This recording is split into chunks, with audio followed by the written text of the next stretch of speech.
você assiste a um jogo de futebol, imagina que ele tem algo a ver com o direito.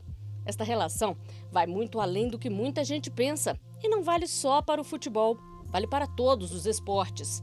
O direito desportivo é um dos ramos do direito e trata de todo um conjunto de regramentos com disposições administrativas, trabalhistas, civis e fiscais, entre outras. Quanto mais as modalidades se profissionalizam, mais o direito desportivo se faz atuante. Os desafios do direito desportivo são tema do debate entre o jurista André Ramos Tavares e a consultora jurídica da TV Justiça, Gisele Reis, com os convidados do programa de hoje, Vladimir Camargos e Amilar Fernandes. Quais são esses desafios e como enfrentá-los? É o que nós vamos saber no nosso debate de hoje. Gisele, a gente já percebeu como é complexo, né, o direito esportivo e como ele tem ganhado também a atenção, né, de todos, especialmente porque ele acaba lidando com muitas negociações, né, e aí demanda também do direito, né, respostas e uma certa segurança, mas também porque ele lida com um interesse que faz parte de uma multidão, né, as pessoas em geral, o coletivo, né. Então é um direito que vem se externando de maneira bastante elevada, não é mesmo? Eu entendo que é sim, André, até porque o direito desportivo ele caminha por conta própria. Tem tribunais próprios, um regramento próprio e o principal objetivo é tratar exatamente do desporto que veio previsto na Constituição a partir do artigo 217. Então, acredito que teremos muito a refletir no programa de hoje. E para isso a gente está recebendo hoje dois convidados especialistas no assunto, não é? O Amilar e o Vladimir. Queria agradecer a presença de ambos hoje aqui com a gente para falar do direito esportivo e um pouquinho também do direito esportivo, como a Gisele já mencionou, a partir da Constituição, né? Afinal de contas, o direito esportivo foi, aí pela primeira vez na história constitucional brasileira, ele ganhou um destaque na Constituição, né? Portanto, nós temos aí um mínimo de referencial, né? Mas eu queria começar, antes de falar então da Constituição, começar aqui relembrando as questões de compliance, que têm sido também bastante debatidas ultimamente, né? Compliance, ele é fundamental, principalmente depois da lei anticorrupção. Ele passou a ter que ser adotado não só na administração pública, mas até nas entidades privadas. Então, a CBF, entidade da qual eu faço parte, apresentou no Estatuto, foi criada a Comissão de Ética e desde 2017 a Comissão de Ética atua não só internamente na Confederação Brasileira de Futebol, mas em todo o futebol brasileiro. É um sistema bem amplo, aparentemente eficaz, tem funcionado, as denúncias ocorrem, são investigadas e, consequentemente, o que merece é punido. Então, tem funcionado. Amilar, deixa eu aproveitar, então, essa sua experiência, né, junto à CBF, esse método, né, de desenvolver a partir da lei anticorrupção, como você mesmo mencionou, a questão da compliance dentro do futebol. A gente não pode dizer que a compliance em si, ela elimina riscos, mas ela, na verdade, adota procedimentos para que esses riscos sejam, na verdade, menos frequentes, é isso mesmo? Exato. Até a própria tradução do compliance, to comply, o verbo to comply, é cumprir. As normas são pré-estabelecidas, geralmente de caráter ético. Então, o objetivo da Comissão de Ética, do Comitê de Compliance, é fazer com que as normas sejam cumpridas. Que tipo de norma que a gente pode, na verdade, citar como exemplo, Vladimir, no que diz respeito à compliance no âmbito desportivo? Primeiramente, muito obrigado pelo convite, André, Gisele, prazer estar aqui na TV Justiça. Eu citaria primeiro a Lei Geral do Esporte, que é a Lei Pelé. Ela foi reformada agora recentemente, em 2013, e foi acrescentado a ela o artigo 18A, um dispositivo todo voltado à gestão democrática e transparente. E, obviamente, que ele não se impõe, até porque há o princípio da autonomia esportiva também, então ele não se impõe indistintamente, mas a regra é que todas as entidades esportivas, sejam elas associativas ou empresariais, que disponham de recursos públicos federais, devam seguir aquele regramento, aquele dispositivo. Aí há, por exemplo, limitação de reeleição, tempo de mandato, o combate ao nepotismo, na área esportiva também. Tenho certeza que este é um tema caro hoje para a área esportiva. Mas lembrando que não apenas a lei federal trata deste tema, já existem diversos dispositivos, diversas normas da área esportiva mesmo, seja do Comitê Olímpico Internacional, seja da própria FIFA e das entidades nacionais que tratam de preceitos éticos. A FIFA tem um código de ética e ele é como se fosse uma bíblia para essa área da conformidade, do compliance, não é, nas entidades esportivas. A Conmebol, que é a entidade que eu faço parte, também tem seu código de ética e nós observamos o código de ética tanto da Conmebol como da FIFA para as análises que nós fazemos de candidaturas às federações nacionais e também à Conmebol. Então é um sistema para fiscalização, obviamente como acontece com as empresas privadas, né, que também têm instalado sistemas semelhantes, especialmente quando contratam com o poder público, né. E aí um ponto essencial é também a gente lembrar aqui que as entidades do futebol, por exemplo, são entidades do setor privado, vamos dizer, do mundo privado, né. Mesmo a CBF ou até mesmo a FIFA, enfim, não são entidades ligadas ao Estado, né? Elas não são nem delegatárias do Estado e nem são o próprio Estado descentralizado. Na verdade, são entidades privadas, né? E por serem entidades privadas, elas têm a sua autonomia. O futebol não é uma área em que o Estado tenha por dever de ofício que atuar. Aliás, né, as prioridades do Estado são outras, no futebol, no esporte, mas ele tem que promover, né? Ele tem que incentivar, não é isso? É o que a própria Constituição diz, não é? Aproveitando aqui. Fomentar. Sim, é verdade. Nesses 30 anos da Constituição Federal, sem dúvida, um dos pontos a se comemorar é a inscrição do direito ao esporte num artigo específico da Constituição. O Constituinte foi muito, vamos dizer, sábio, valoroso com a área esportiva ao incluí-lo no título da ordem social. Então, para a cidadania brasileira, é algo altamente inovador, mesmo para o mundo, porque ele está ao lado ao direito à educação, direito à saúde, ciência e tecnologia, assistência social, mesmo título, né? Então, o capítulo destinado ao esporte, ou a seção destinada ao esporte está ali. E como bem lembrou o André, uma novidade importante nesse sentido foi a consagração da autonomia esportiva. Nós sabemos que é a única Constituição no mundo, né, que traz o princípio da autonomia esportiva ali consagrado. O que o Constituinte quis dizer com aquilo, na minha leitura, é que ele se autolimita. Então, o Estado brasileiro se autolimita na sua relação com o esporte. Isso que o André e a Gisele já disseram, sim, o governo trabalha com um mandamento constitucional que é o dever de fomentar o esporte, esse dever de fomentar o esporte enquanto direito de todos, isso está claro na Constituição, porém, há uma linha divisória bastante clara, que eu chamo de um firewall, que é a autonomia das entidades esportivas. Isso por quê? Porque é uma linguagem própria do esporte que tem que ser preservada para que a incerteza do resultado esportivo não seja maculado por interesses que sejam fora da área do esporte. Podem ser interesses econômicos, comerciais, políticos, não é? Então, por isso a autonomia esportiva. É muito parecido com a liberdade de imprensa, no meu entendimento. O Estado se autolimitando ali, se autolimitando, dizendo, neste sentido, eu não posso avançar. Então, minha regulamentação alcança até esta linha divisória, que é o inciso 1 do artigo 217 da Constituição Federal. A própria União Europeia tem algo parecido, né? Há uma resolução do Conselho de Ministros da área do esporte que limita também a atuação dos estados da União Europeia na área esportiva, mesmo quando eles estão financiando a atividade de entidades privadas. Sim. Então é interessante falar, olha, sim, você pode pedir uma contrapartida quando você financia, desde que isso não fira a autonomia da entidade. Então é algo muito precioso que o Constituinte trouxe no texto de 88. Isso faz todo sentido, porque o esporte é praticado de forma associativa.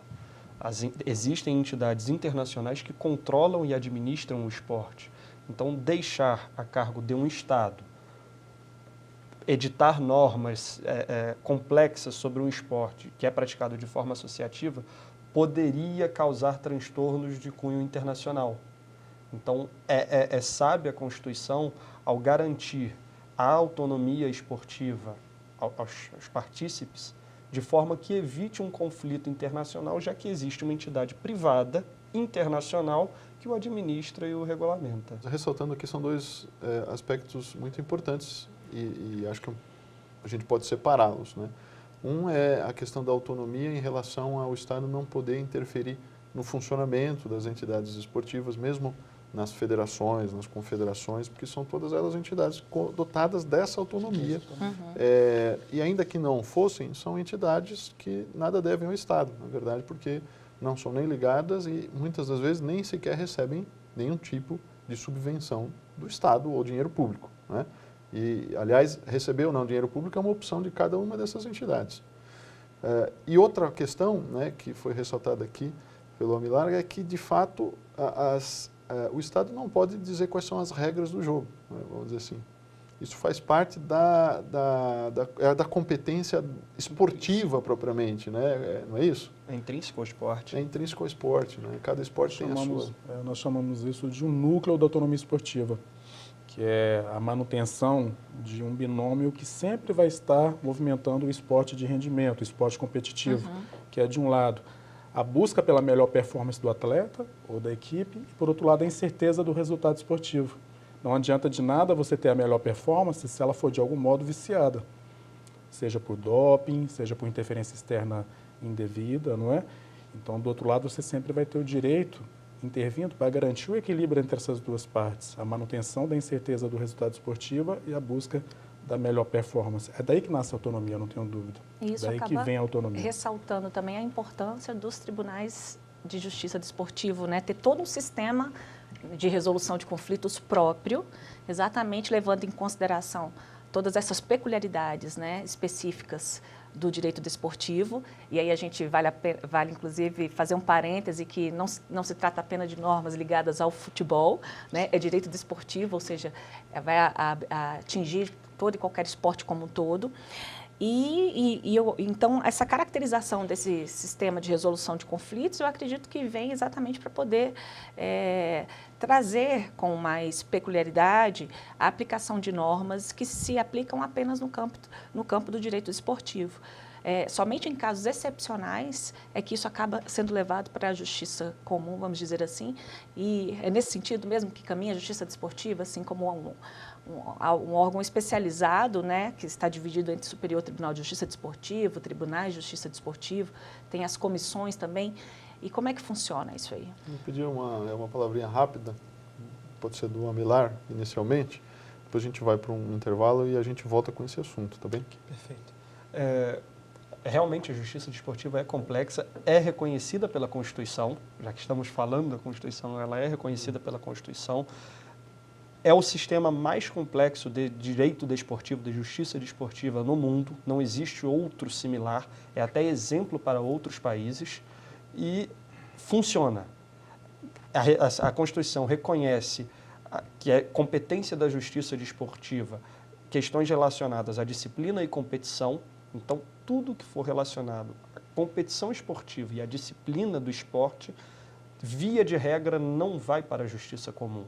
As entidades, apesar de privadas, têm o seu estatuto e, via de regra, vedam o acesso ao encaminhamento, o direcionamento dessas questões à justiça comum, o que poderia complicar o andamento do esporte como um todo. Bom, então eu vou pedir licença aos nossos convidados, nós vamos fazer um rápido intervalo e voltamos logo em seguida.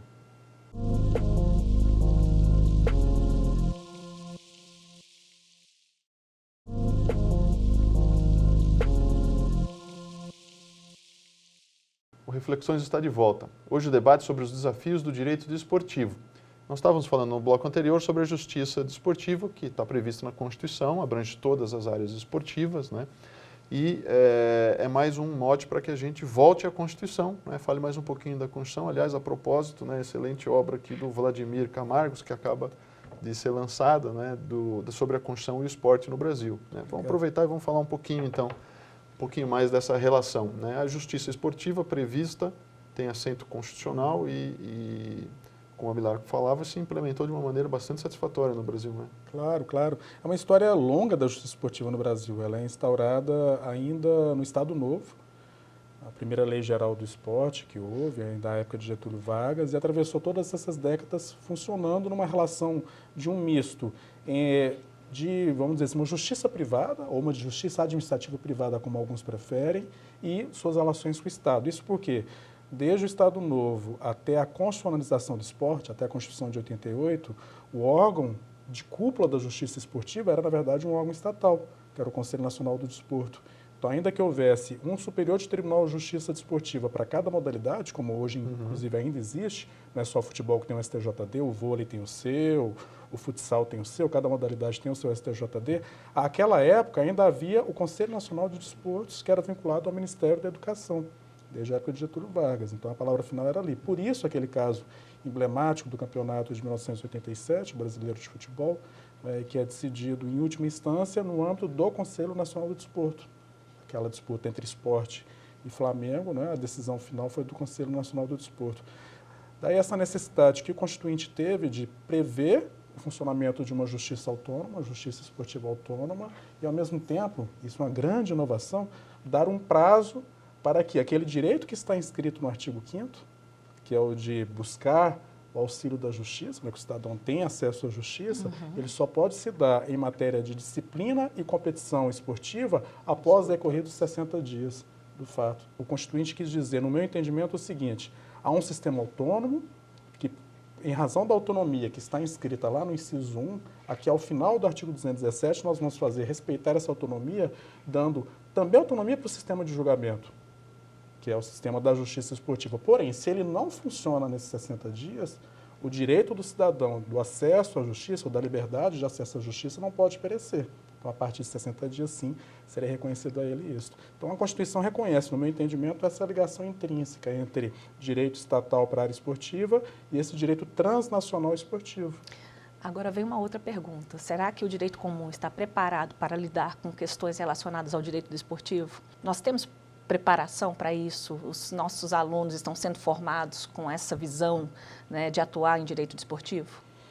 Essa é uma luta, Gisele. Nós estamos empenhados nessa luta. Por quê? Primeiro, só um parênteses, a justiça esportiva é muito célere. Então, esse prazo de 60 dias geralmente não se esgota. Há pouquíssimos casos em que se utilizou dessa prerrogativa para buscar a justiça comum, a justiça não esportiva. E sim, quando vai para lá, existem magistrados brilhantes que atuam nesta área, ainda que estejam em tribunais de justiça dos estados e do DF, Justiça Federal. Sim, existem magistrados bem preparados, mas sabemos também que não é uma área tão, vamos dizer assim, disseminada na formação jurídica do nosso país. Então, a nossa luta é que as universidades, autonomamente, já que a gente está falando de autonomia, as universidades têm autonomia, que elas sigam exemplos das outras que já possuem a disciplina de direito esportivo e criem também essa cadeira, criem também essa disciplina. Nós já temos há muito tempo na Universidade Federal do Rio de Janeiro, na Faculdade Nacional de Direito, a universidade onde eu sou professor, sou membro do quadro docente também há mais de 10 anos, inscreveu o direito esportivo, que é a Universidade Federal de Goiás, Faculdade de Direito da UFG.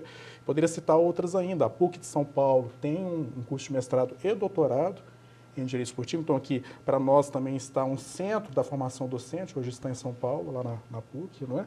Mas, veja bem, é uma iniciativa, apenas um curso de pós-graduação em estrito sensu no Brasil. Apenas um. São poucas as possibilidades de desenvolvimento do esporte, do direito desportivo na área acadêmica.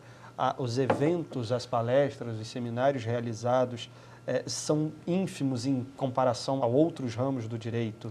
Então, realmente necessita, como o professor Vladimir falou, necessita de mais investimento, mais atuação, de forma mais incisiva para alavancar a parte acadêmica do direito desportivo. Tem um dado interessante que tem a ver com isso e com a justiça desportiva, né? Porque a justiça desportiva, ela é, no Brasil, uma instância administrativa obrigatória, né?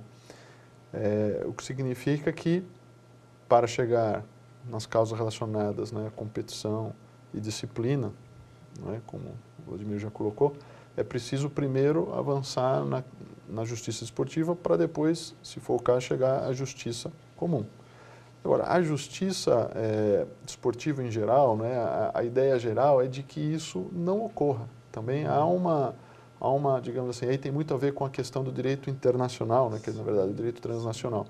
Quer dizer, as entidades esportivas são muito ciosas, né, das suas próprias regras e das suas próprias formas de solução dos conflitos, das disputas, enfim, dos dilemas que vão surgindo, né, sem recorrer ao poder judiciário, né. Quer dizer, isso realmente ainda é considerado algo que deva ser muito excepcional, quer dizer, considerado como se fosse quase que uma quebra, né, do sistema próprio. Essa é uma característica do sistema esportivo.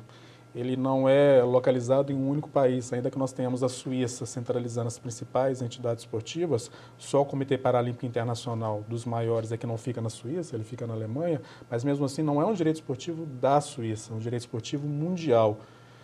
Se o direito transnacional é considerado uma parte do direito internacional, ok, podemos falar de direito internacional. Eu prefiro já falar especificamente de direito transnacional. Criou-se, assim como existe a lex mercatória, o direito canônico lá na Igreja Católica, a chamada lex digitalis agora para a internet, né? Nós temos já há mais de 40 anos a chamada lex esportiva, que tem como, vamos dizer, cimeira, né? Tem como cume o Tribunal Arbitral do Esporte, que tem sede na Suíça. Então, você tem entidades esportivas como a FIFA, o Comitê Olímpico Internacional, o Paralímpico Internacional, de onde emanam as normas, sejam as normas de jogo, sejam as normas de gestão administrativa e financeira das entidades, de eleição, e, por outro lado, você tem um órgão de cúpula para a executoriedade dessas normas, que é o Tribunal Arbitral do Esporte. Isso independe dos estados. Obviamente que é uma grande honra para a gente que a Constituição Federal tenha escrito o princípio da autonomia esportiva lá no inciso 1 do artigo 217. Mas convenhamos que, indistintamente, o Brasil, ainda que não houvesse esse inciso 1 na Constituição Federal, lá no artigo 217, o Brasil já teria compromisso com o princípio da autonomia esportiva, porque a ONU, por meio de uma resolução da Assembleia Geral, já havia determinado isso aos outros países, e a relação das entidades esportivas brasileiras com o esporte internacional não passa pelo Estado brasileiro mais, diferentemente do que acontecia na época do Estado Novo. Hoje não tem essa intermediação do Estado, elas têm a sua relação diretamente com a FIFA e com o Comitê Olímpico Internacional, no caso do movimento olímpico e do futebol. Então elas fazem parte desse movimento transnacional por adesão. Elas têm, portanto, o direito de ficar fora. Se não querem se submeter à jurisdição do Tribunal Arbitral do Esporte, retirem do seu estatuto essa inscrição. Mas enquanto elas estiverem no sistema olímpico mundial, transnacional, elas se submetem às decisões do Tribunal Arbitral do Esporte. Além disso, Vladimir, as competições esportivas, de forma geral, elas são muito céleres, necessitam de uma decisão e de um fim rápido. Passar por uma competição seguinte sem ter uma decisão final de quem foi o vencedor da competição pretérita é prejudicial para o esporte como um todo. O esporte depende de patrocínio, depende de verbas. Então, um patrocinador deseja investir o seu dinheiro em alguém que tenha bons resultados. Com o resultado indefinido, sem ter a definição do vencedor, é mais difícil angariar recursos para aquele esporte e, obviamente, ser desenvolvido. Então, a celeridade, ou melhor, a morosidade da justiça comum, e aí falando em todas as áreas, qualquer país, não só ao Brasil, a celeridade é um fator preponderante. E a justiça desportiva, ela é muito célere em todo o cenário internacional. As decisões administrativas em outros países, seria, mal comparando a justiça desportiva nos outros países, elas são rápidas, são decisões rápidas e que surtem efeito imediato. Via de regra, não há questionamento, esse assunto não é levado para a justiça comum, se encerra no próprio âmbito esportivo. A gente poderia citar algum exemplo, né? Alguns exemplos, a gente já acabou mencionando aqui, mas de casos que tenham sido emblemáticos e que tenham sido resolvidos pela justiça desportiva? Poderíamos citar aqui o caso da Portuguesa, o rebaixamento da Portuguesa no Campeonato Brasileiro, envolveu Flamengo, Portuguesa e o Fluminense. O Flamengo havia perdido pontos na justiça desportiva e se a Portuguesa não tivesse perdido os pontos também, o Flamengo seria rebaixado naquele ano e não o Fluminense. Muitos fazem essa confusão. E mais recente ainda, agora, envolvendo até uma competição internacional, o caso do Santos na Libertadores. O Santos praticamente foi eliminado na Libertadores desse ano por escalar um atleta irregular, foi sancionado, perdeu os pontos da partida e dificilmente conseguiria reverter essa decisão. O processo todo levou menos de uma semana, talvez, para ser concluído. Então, é algo que no esporte a celeridade realmente é fundamental. O que é impensável na justiça comum, né? Nesses prazos é realmente inviável. E você, além disso, colocar o resultado final de uma competição, por exemplo, como muitas vezes já aconteceu, colocar isso, submeter isso a uma decisão da justiça que vai demorar, por exemplo, 4 anos, é como você tornar incerto o passado, né? Como dizia o Vicente Hall, né? O futuro nosso já é incerto, mas se você tornar incerto também o passado, né? A situação humana fica bastante complicada. Você já não vai saber quem foi o campeão, sabendo quem realmente ganhou. Então, isso tudo a gente compreende que há razões que não são só formais, né? Para que a justiça desportiva desponte e tenha todo esse prestígio, né? Não é só uma questão formal de ela estar prevista, de ela ter sido contemplada, ou de haver alguma pressão para que o sistema funcione e trabalhe com a justiça desportiva, né? Mas é porque, de fato, é uma demanda do próprio sistema, né? E das próprias interessados e de todos os envolvidos, né? Como há uma linguagem própria nesse sistema esportivo mundial, seja a linguagem dos atletas, né, a linguagem corporal, como eles devem atuar em campo, seja no que se relaciona também à própria linguagem jurídica desse ambiente, nós falamos que um dos princípios mais importantes é o princípio da especificidade esportiva. Então, vamos dizer, por conta da especificidade esportiva, a paridade de armas entre os contendores, entre os atletas, é regra. Você tem que ter igualdade entre os atletas, peso-pena com peso-pena, mulher com mulher, uma certa regra geral em qualquer modalidade. E aí vem agora um caso importantíssimo, ou casos importantíssimos de atletas transgêneros, que arvoram de um direito que é mais do que reconhecido, de poderem escolher, não é, como querem se apresentar à sociedade quanto a gênero, mas ao mesmo tempo, do outro lado, vem o princípio da especificidade esportiva e diz, olha, não, na área do esporte há uma desvantagem, porque por questões hormonais você tem uma vantagem física, uma complexão física que te retiraria desta igualdade. E aí você tem, portanto, também aqui um assunto seríssimo que é igualdade e especificidade esportiva, direitos humanos e especificidade esportiva. São temas bem complexos, ainda vão render, creio eu, muita discussão, né? Desafios mesmo para o direito desportivo, né, André? Muitos. Bom, o programa chegou ao fim, eu queria agradecer a consultora da TV Justiça, Gisele Reis, queria agradecer os nossos convidados pela participação e também quero agradecer a você que acompanhou o nosso programa. Se quiser rever o Reflexões, acesse tvjustiça.jus.br. Não deixe também de conferir o nosso canal no YouTube, TV Justiça Oficial. Até o próximo programa.